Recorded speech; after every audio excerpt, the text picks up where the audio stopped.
Hey guys, welcome to the channel. Today we're going to talk Ashened. Post Legacy of Destruction, I was able to pick up all of the cards that I needed for this deck profile at the Legacy of Destruction sneak peek, and I wanted to hold off on my profile until I had the actual cards to do them with. So here we go. We're going to talk through it a little bit, and I'll go through my thoughts on the deck. I don't think I've really put out my thoughts on the new cards really yet. So as we go through the profile, I'm going to talk about them and kind of be frank about the deck and what I think about it going forward. But I think first of all, the cards look super cool. So at the very least, we're going to have a good time looking at them, right? So I put together a main deck here and an extra deck, and let's just talk about Ashened in general right now. I honestly don't think the deck is good enough to carry itself like by itself. I think it really needs to be carried by whatever engine that you pair it with. Like I've seen, you can do stuff with branded, you can do stuff with like Kashtira, which is how I was playing it before Legacy Destruction, but now I am going a little bit of a different direction because I think there are some cool opportunities with a different engine pairing with the Ashen cards that we can kind of take advantage of and kind of spice the deck up a little bit and kind of play into the format just a little bit better. So I'm gonna go through my list here, and yeah, we'll talk about it as we go, right? So for the Ashen cards, we're gonna start off first of all with 3 copies of Vados. I do think 3 is kind of necessary just because of how pivotal it is to the actual deck and the actual strategy, and it's a pretty good it's a hand trap, honestly. So like there's really not a downside to playing 3 of these besides the price, but I think it just kind of offers some good features to the deck, beyond just the in-engine uses, popping Obsidian and so forth. Just having the hand trap there to pop whatever you might run into, like this card just wrecks Kashtira because not only does it pop Rate Soth, but it also stops them from summoning Kashtira monsters, and it's pretty nice, like even into, or especially into Fire King Island. Like if they send off the Fire King Sanctuary, you can go Vados pop the island in the end phase and just clear their board, and that's going to be awesome. So I think it's pretty good, and I think it's worth playing 3. The next card we're going to be at 3 of is going to be Priestess. It's just a searcher. It kind of picks up whatever pieces you need to play your deck, and right, I mean, there's not a lot of good Ashen cards to pick from, so I think we do have to max out on the best ones. The next card we're going to be playing is out of Legacy Destruction. It's 2 copies of Shaman, right? So I'm opting to play 2 Shaman, and I guess as you'll see in this video, I'm not playing any copies of Spearhead. I think Spearhead is just an awful card, and I'd rather just have Shaman as a level 4 extender than Spearhead. Plus, I think Shaman's effect is actually decent, being able to recycle your used Ashen stuff. And the reason I want to play 2 is that if I have one early game and I'm not able to use the recycle bit, I don't want to have to pick the trade-off between holding it and using recycle later, which could be vital, or using it and extending with it. So I'm just playing 2 copies of Shaman straight up because, I think it's just straight up better than Spearhead. And I mean, if we're going to play a level 4 extender Ashen card, Shaman is definitely the way to go. The next card I'm playing at 2 is going to be King. So I'm kind of a fan of King. Just being able to get those bodies out on the board to be able to summon your fusion monsters is really clutch. And it's a level 8, which is going to come up with the side engine that we're pairing. So I do like having a little bit more access to this guy, even though he is searchable now with the new spell card. And then we're going to be on 1 hero just for that destruction effect, being able to clear whatever threats as you're trying to push through boards. I think just having access to the 1 pop is going to be good whenever you need it. So yeah, that kind of wraps up the Ashen monsters. Now let's get into the Ashen spell cards. First, 3 Awakening of Vados. Awakening is the best card, like the most powerful card in the Ashen strategy. Unfortunately, it locks you into Pyros, which is really lousy, but you just have to play 3. It gets you your entire engine with the field spell, which we're playing 3 of, plus a Vados. Like, it gives you everything you could want. Like, it kind of solves any dead hands. It's the 1 card combo of the deck, right? So you have to max out on it. And hopefully, if you want to do any other kind of plays before getting locked into pyros, you can do that before activating Awakening, right? The next card, I already said, or I didn't really talk about it, but 3 field spell. Like, we need to play the whole set of the field spell package. It's just kind of what the whole deck revolves around. I'm also playing a terraforming too. You just have to have them in rotation. Now, what I decided not to play is set rotation, and that's because I don't really have another field spell I want to pair with it in this particular build. Like, if you're playing Kashtira build, hell yeah, set rotation is all about it. You know, you can play this with the Wraithsoth. Another thing you can do, yes, you can play Chicken Game just to get yourself a draw 1, or you can play this new card out of Legacy Destruction called Multi-Universe, which is kind of nice. So you're going to set this card, you're going to set the Obsidian to your opponent's field, pop the Obsidian, and then you can flip the Multi-Universe, and it'll switch itself out for the Obsidian you just popped, which is kind of cool. So it's nice, but I don't want to play that package just because it'll make me run this brick in the deck that I don't really want to be running. But yeah. So yeah, that covers the field spell access. And then the next card I'm going to be playing actually 3 of is Extinguishing. I think this card is fantastic. It's a searcher for any of your big dark pyros, so that's Vados or King or Hero, and it's the fusion spell, right? So it's a 2-for-1. Like I kind of said earlier, alluded to earlier, our good Ashen cards are kind of limited, so we're going to max out on the good ones. And I think Extinguishing is great support. And then the final 2 cards in the Ashen section are just the 2 trap cards. I think I'm going to play 1 of each for now.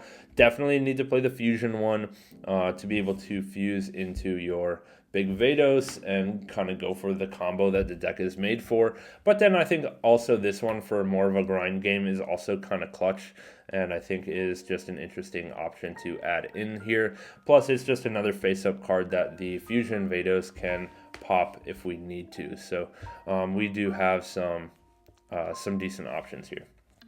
But yeah, that wraps up the Ashen engine. Now let's get into the side engine and non-engine. First of all, for consistency, 3 Prosperity. So for Prosperity, I was between this card and Allure of Darkness, but I think just being able to dig for 6 in a deck that doesn't really need very much extra deck space is going to be super good. I think it's going to be better than Allure, and it doesn't really conflict too much with drawing, maybe a little bit in the rest of the deck, but you'll see what's going on. But I think Prosperity is kind of like a must play. You need to find your Awakening, you need to find your Priestess or whatever like piece that you're missing. It's kind of a 2-card combo engine, so you have to be able to find the other piece that you're missing, right? Okay, let's get into the side engine that I've decided to play, which is going to be the Bystial engine, and I'll tell you, there's a few reasons for this. So I'm on 2 Lubellion, Magnemite, Baldrake, 2 Druid Worm, and a Saronir, and a Regained, right? So first of all, the obvious synergy is that all of our Ashen cards are dark, so we can banish those for the Bystial summons if we run into a non-dark deck, and I think that's pretty vital to think about whenever you want to include Bystials in something, right? The next thing that I want to kind of go through is just that it's a hand trap engine, right? And it works pretty well into the meta right now. I do think Bystials are pretty strong in the main deck. And it also provides this deck a little bit of grind that it otherwise doesn't have. Regained is just so incredibly good that any deck that can feature a Bystial lineup with Regained is gonna get a big grind game boost. The next thing that I want to talk about is that it doesn't conflict with your Pyro locks, because Pyro lock only locks you from the extra deck and main deck, so you can still special summon dragons, right, even after you've already started playing with your Ashen cards. And then the last thing that I want to talk about is it really opens up your extra deck options, and because this deck doesn't really do much in terms of extra deck summoning by itself, like the Ashen cards, I think having these Bystials here is going to provide us some pretty nice like toolboxing ability through the extra deck, and I'll be able to show you that soon. But first we're going to finish off the main deck here. Let me see if I can just push everything up. Kind of a mess now, but that's fine, you get it. And then the last set of cards is all going to be non-engine. So the first non-engine card that I think every Ashen deck has to play essentially is Super Polymerization, and that's because your field spell just makes every board super polyable into Garura, right? Because this thing turns everything into pyro.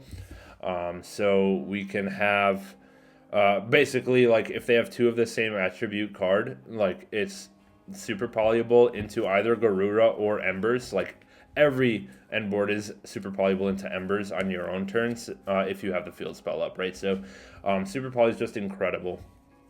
From here, we have to decide, do we want to round the deck out with hand traps or board breakers? And I've decided to take a board breaker approach. And that is because we don't have that many slots. And I think unless you can play like 12 to 15 hand traps, I don't know. Like, well, in fairness, we are on 3 Vados and 5 Bystials right now, so that's already 8. So we can play another like 6 hand traps, and that'd be totally fine. But I'm kind of like feeling a board breaker approach a little bit right now, and I want to test it out. But like, this is where you have a little bit of flexibility. You can certainly play like Ash, Nib, and Imperm here and pretty much be fine. Or you can go for board breakers. And I think because we have kind of a lot of stuff to chain droplet to, I'm on 3 droplet right now. And then I also like the concept of triple tactics, thrust, and talent in here. And let me tell you why. So if you're playing and you give your opponent a Vados and then they like Ash your field spell or something, you can thrust to search the normal spell because your opponent has a monster, right? So I just love that synergy, and I think that little combination makes me at least want to try thrust. I understand thrust is not very budget friendly right now, but you know, that's totally fine. Just cut these 7 cards for 7 hand traps. Ash, Nib, Imperm, Valor, whatever combination you want, right? But I think because we have so little room for generic hand traps, like, yeah, we have Bystials, but that's not a hand trap against everything. We have Vados, but that's not a hand trap against everything. I think that playing the breakers approach, like the power spells, is going to be a little bit stronger, and that's why I'm featuring droplet here. You can chain droplet to like your extinguishings, your awakenings, your get rid of some like dead monsters and recycle them with shaman. And then we have thrust and talent, which is just like an incredible combo into stuff like when people are putting up Appaloosa. That's all super good because, and then just have, even when you go first, thrust is live with the Vados. Now, unfortunately, I'm kind of seeing that if we go first and don't have Vados and thrust is live, we don't have any traps to set, which is a little bit tough because these are both continuous and we need a normal trap. So I'm reconsidering that. I just kind of realized that. And maybe I will end up switching to a hand trap approach in these 7 cards here. And we are on like 44 cards, I think, or 43 or something like that. So if you're like a hard 40 enjoyer, go ahead and cut some of these. And, you know, you might be a little bit short on non-engine, but I think just playing the 44 is going to be fine. Okay, so that wraps up the main, and we're going to keep thinking about those Bystials as we go through the extra deck, because realistically this deck has a lot of extra deck space when we only have, let's say we have Super Poly and then we have the Ashen fusion cards, but like, what else do we have available to us? All right, let's check it out. First of all, I'm on 2 copies of the Big Vados. I think this is summonable at most twice per duel, so I think having 2 of those is going to be fine. And then I'm only on 2 Embers. I think you can play 3, you can bump it up to 3, but realistically 2 is going to be where you're usually at. The next set of cards is going to be all the Super Poly targets. So 1 Earth Golem at Ignister. This hits away SP Little Knight. IP Masquerena plus Appaloosa, which is a common end board for the Snake Eyes deck, so I do want to have 1 of those. 1 Dragostapelia for stuff like Branded or whatever else you might be playing. 1 Garura and 1 Muddragon just for generic stuff. So these are my Super Poly targets right now. I might think about playing something a little bit better for Branded so you don't get puppet locked, but we'll see. Onto the links. I'm only playing 2. It's going to be Dark and SP, and you know, if you can't afford SP, that's totally fine. Just play something else. Play Nightmare Unicorn or whatever else you might want to do.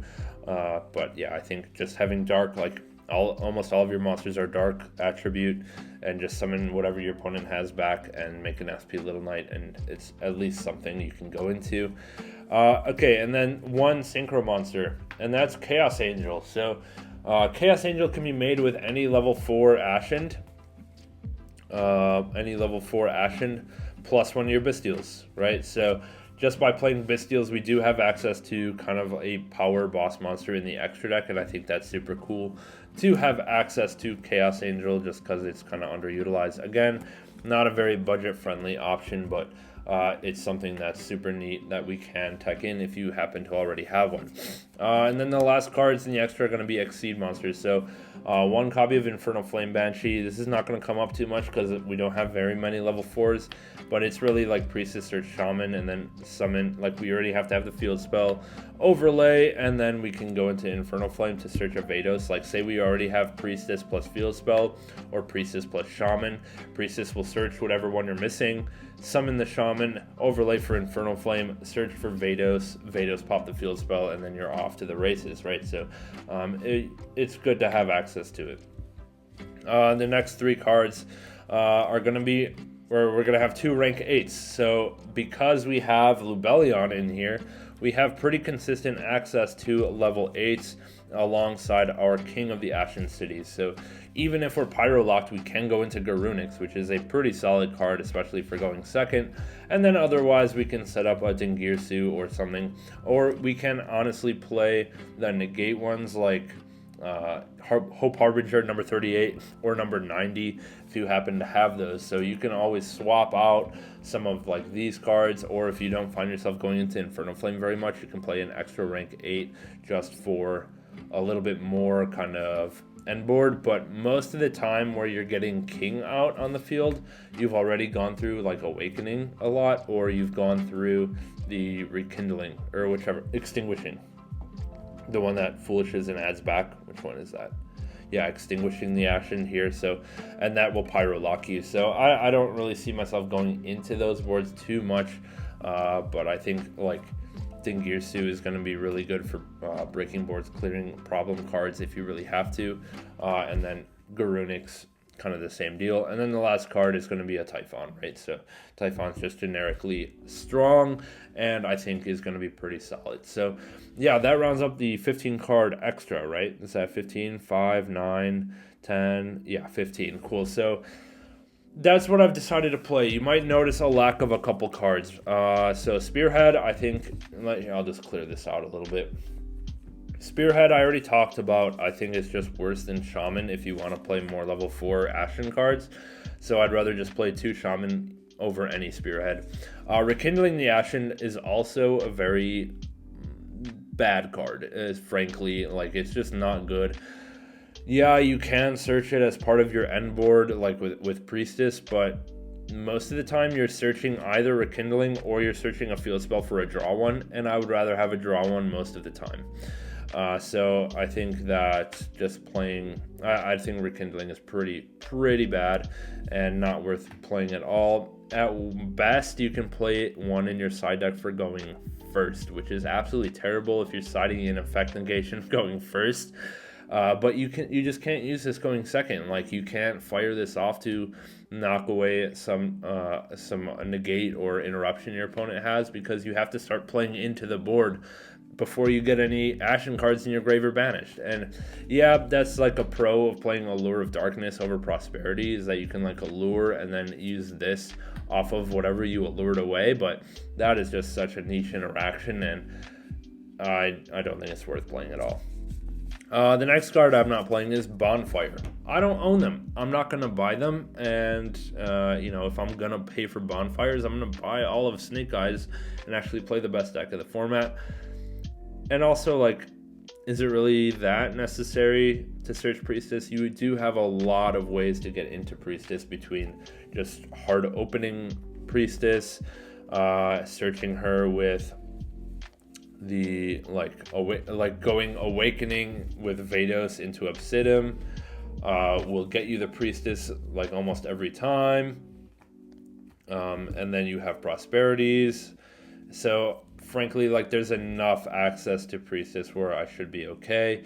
And you know, I'm not going to pay $250 for a set of bonfires. And you know, if you are, awesome, maybe swap out. You can even swap out prosperity if you want, or just play a completely different engine if you want to swap out the Bystials, right? So yeah, that kind of wraps it up for the cards I'm not playing. I already talked about set rotation and whatever side target you might want to add with that, but yeah, I'm gonna stick with this kind of main deck here for the Ashen deck for this particular format. It's kind of it's frankly a casual deck. Like, I don't expect to be winning anything with this, like in terms of tournaments or anything like that. I think it's just a really cool looking deck. It's fun to play, honestly. Just having anything you can play Bystials in is also fun, so that's just added bonus. Yeah, and I think it'll be a good time. So yeah, let me know what you think of this deck list in the comments down below. Leave a like, sub to the channel if you enjoy this, or if you have any requests for different Ashen stuff. I do have a few other side engines that I'm thinking about trying with Ashen, so I might put out deck profiles for that sometime in the future if I still have these Ashen cards by then. But yeah, let me know what you think. Leave a like, sub. Catch you soon.